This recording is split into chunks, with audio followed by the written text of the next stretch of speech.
5 राज्यों के विधानसभा चुनाव से पहले अगर देखा जाए तो नरेंद्र मोदी ने एक बड़ा दांव खेला है। आज 3 राज्य केरलम, असम और पुडुचेरी में चुनाव है और उससे पहले सुबह एक वीडियो आता है प्रधानमंत्री नरेंद्र मोदी का। उस वीडियो में वो 2047 तक विकसित भारत की बात करते हैं। उस विकसित भारत में उनका साफ तौर पे कहना था कि महिलाओं की भागीदारी के बगैर विकसित भारत का सपना साकार नहीं हो सकता है। जो सपना भारत सरकार प्रधानमंत्री नरेंद्र मोदी ने देखा है कि 2047 तक जब भारत की आज़ादी के 100 साल पूरे होंगे, तब भारत विकसित राष्ट्र बनेगा और इसमें महिलाओं की भागीदारी सबसे बड़ी ज़रूरत के तौर पे सामने आई है, क्योंकि इस देश की अगर आबादी को आप देखें तो 150 करोड़ की आबादी है और 150 करोड़ की आबादी में जो 50% है वो महिलाओं की भागीदारी है। अगर हम वर्क फोर्स की बात करते हैं तो वहाँ भी अगर आप देखें तो धीरे-धीरे ही सही हर सेक्टर में महिलाओं की एक बड़ी भागीदारी देखने को मिल रही है। अगर अनऑर्गेनाइज़ सेक्टर की बात करते हैं, जो कि बहुत बड़ा सेक्टर है भारत में जहाँ महिलाएँ काम करती हैं, जिनकी गिनती या कह सकते हैं कि काउंट नहीं होता है, उसमें सबसे बड़ा अगर कोई रोल है तो वो महिलाओं का है और जो जीडीपी में एक बहुत बड़ा रोल आने वाले समय में प्ले कर सकता है। इन सब चीज़ों को ध्यान में रखकर अगर देखें तो प्रधानमंत्री नरेंद्र मोदी ने एक मास्टर स्ट्रोक खेला है कि आज जब 3 राज्यों में सुबह वोटिंग होने वाली थी, अगर बात करें असम, केरलम और पुडुचेरी में, उससे पहले वीडियो में प्रधानमंत्री ने महिला आरक्षण विधेयक 2023 का जिक्र किया है और ये विधेयक इसलिए भी महत्वपूर्ण हो जाता है क्योंकि इस विधेयक को लेकर सरकार इसी बजट सत्र में एक अलग से स्पेशल सेशन करने जा रही है 16 अप्रैल से लेकर 18 अप्रैल तक 3 दिनों का, जिसमें इस सेशन के अंतर्गत इसी कह सकते हैं कि विधेयक पर चर्चा होगी। ये विधेयक जो नारी बंधन अधिनियम के तहत आया 2023 के तहत सरकार ने सदन में प्रस्तुत किया था, जिस पर सदन से पास भी कर दिया गया था। राष्ट्रपति के द्वारा भी इस पर मुहर लग चुकी है। यानी महिला आरक्षण, जो 33% आरक्षण की बात बहुत लंबे समय से भारतीय राजनीति में चली आ रही थी, वो उसको लागू करने की प्रक्रिया में एक पहला कदम कह सकते हैं कि 23 में उठाया गया था और अब उसको इम्प्लीमेंटेशन की बात सामने आ रही है। उससे पहले सरकार चाहती है कि इस पर एक सार्थक बहस चर्चा हो और जो भी कमियां हैं, जो भी इनपुट्स आने हैं, वो सदन के पटल पर सभी राजनीतिक दल रखें और उस पर चर्चा की जाए और इसीलिए ये विशेष सत्र 16 अप्रैल से लेकर 18 अप्रैल तक बुलाया गया है। ये नारी अभिनंदन जो आरक्षण है वो क्यों महत्वपूर्ण है, इसको भी समझने की ज़रूरत है कि भारत में अभी भी महिलाओं की भागीदारी जिस औसत में होनी चाहिए उस औसत में नहीं है और राष्ट्र निर्माण में महिलाओं का योगदान बहुत बड़ा रोल प्ले कर सकता है, वो भी विकसित भारत की जब हम बात करते हैं 2047 में विकसित भारत बनाने की, जब प्रधानमंत्री खुद बात दोहराते हैं तो वहाँ पर महिलाओं की भागीदारी को लेकर ये साफ हो जाता है कि सरकार बहुत गंभीर है और इसकी गंभीरता का अंदाज़ा इससे लगाया जा सकता है कि जो सदन का विशेष सत्र सरकार बुला रही है उसमें सिर्फ और सिर्फ इसी महिला आरक्षण विधेयक पर चर्चा की जाएगी। ये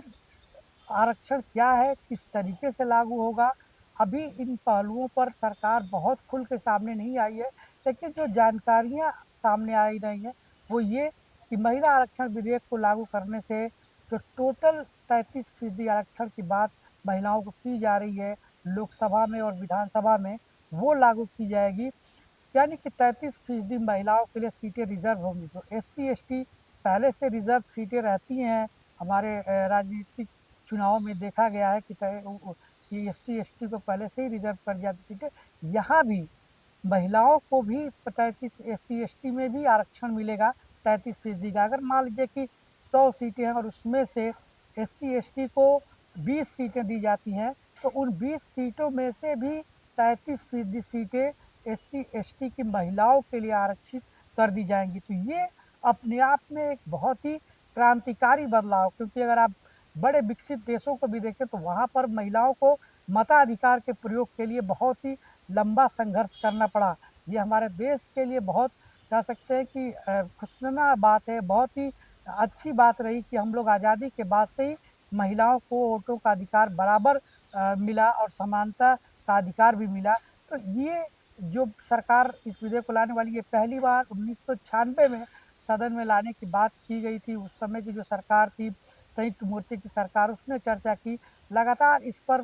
जो एनडीए की सरकार थी, जिसके प्रधानमंत्री अटल बिहारी वाजपेयी थे, उन्होंने भी प्रयास किया इस विधेयक को लाने का। तब काफ़ी विरोध हुआ था इस विधेयक का। और इसी तरीके से फिर कह सकते हैं कि जो अब एनडीए की सरकार है प्रधानमंत्री की नरेंद्र मोदी के नेतृत्व में, वो इस विधेयक को लेकर आई और सदन में इस विधेयक को पास कराया गया। अब ये लागू कैसे होगा, इसके लिए ज़रूरी है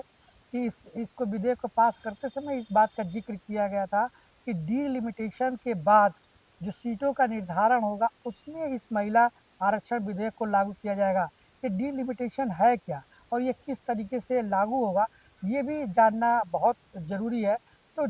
भारत में जो लोकसभा की सीटें आज 545 है, वो 1981 के जनगणना के आधार पर तय की गई हैं और 2026 तक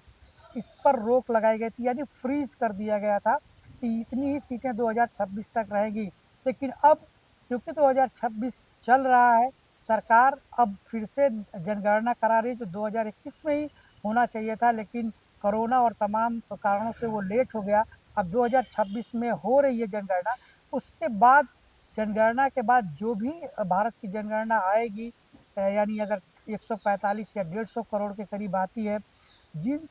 लोकसभा सीटों पर यानी 25 लाख या 30 लाख की आबादी आती है एक लोकसभा सीट पर, औसतन 20 लाख से ऊपर की आबादी आती है, तो वो 10 लाख के करीब किया जाएगा। और ये माना जा सकता है कि जो लोकसभा की सीटें आज 545 है, वो लगभग 816 के करीब पहुंच जाएंगी। 816 सीटों में से 33% आरक्षण महिलाओं को मिलेगा, जो एक बहुत बड़ी संख्या होगी। लगभग 272 के करीब सीटें जो है महिलाओं के पास जाएंगी। और ये सीटें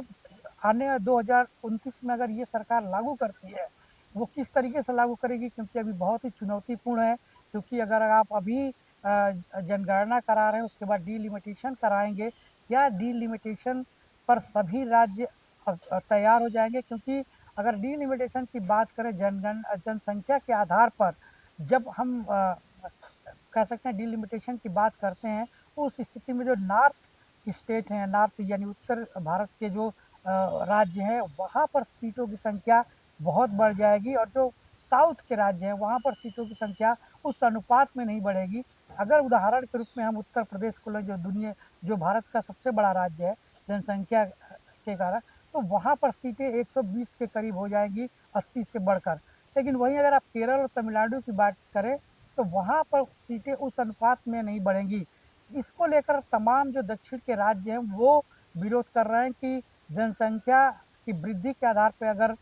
डिलिमिटेशन किया जाता है, तो उनको उस अनुपात में नहीं मिलेगा। और जो उत्तर भारत के राज्य हैं, वहाँ पर जो सीटों की संख्या है, वो बहुमत के लिए बहुत काफ़ी हो जाएगी। और इससे जो उत्तर भारत यानी हिंदी बेल्ट के राजनीति है, उसको काफ़ी फ़ायदा पहुँचेगा। ये सवाल बार बार किया जा रहा है। जब 3 दिनों का सदन का सत्र जब बैठेगा, तो मुझे लगता है जब महिला आरक्षण विधेयक लागू करने की बात होगी, तो इन बातों को विशेष तौर पे वो राजनीतिक दल, जो छोटे राजनीतिक दल है, जो क्षेत्रीय राजनीतिक दल है, वो इस बात को ज़रूर उठाएंगे। और इस बात को उठाने का कारण भी है, क्योंकि ये पहले से ही ये चर्चाएं चली आ रही हैं कि डिमोलिटेशन होने के बाद इन राज्यों को कितनी सीटों की बढ़ोतरी होती है। क्योंकि ऑब्वियसली आखिरकार जब चुनाव होता है, तो वहाँ पर सीटें ही सबसे महत्वपूर्ण हो जाती हैं। जब आप चुनाव में जाते हैं, तो आपकी सीटें ही काउंट होती हैं और उसी से सरकारें बनती और बिगड़ती हैं। तो ये एक पहलू है। दूसरी बात कि महिलाओं के इस आरक्षण को लागू करने के लिए सरकार जो तैयारियां कर रही हैं, क्या 2029 का चुनाव जो आएगा, जो नरेंद्र मोदी के लिए एक बहुत ही चुनौतीपूर्ण होगा, क्योंकि लगातार चौथी बार उनके नेतृत्व में अगर एनडीए चुनाव लड़ती है और अगर जीतने के लिए मास्टर स्ट्रोक खेला जा रहा है, तो ये अपने आप में बहुत महत्वपूर्ण हो जाएगा कि महिला राजनीति में क्या इतनी आगे हैं, क्या महिलाओं की इतनी एक्टिविटी है कि वो अचानक से लोकसभा और राज्यसभा की बड़ी सीटों पर चुनाव लड़ पाए। क्या सभी राजनीतिक दल अपनी नर्सरी में महिलाओं को इस तरीके से राजनीति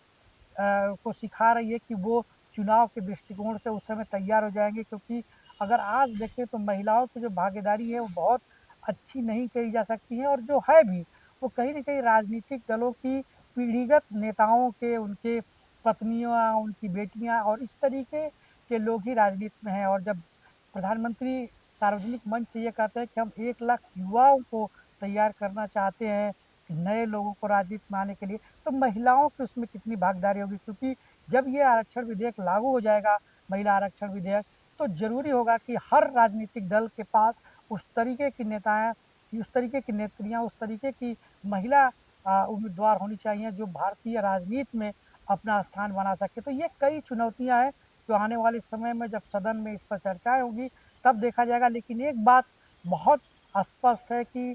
भारतीय जनता पार्टी, एनडीए और प्रधानमंत्री नरेंद्र मोदी ने जो मास्टर स्ट्रोक 33% आरक्षण का खेला है महिलाओं को लेकर, वो 2029 के चुनाव का सबसे बड़ा टर्निंग पॉइंट साबित होगा और इसी आधार पर ये चुनाव लड़ा जाएगा।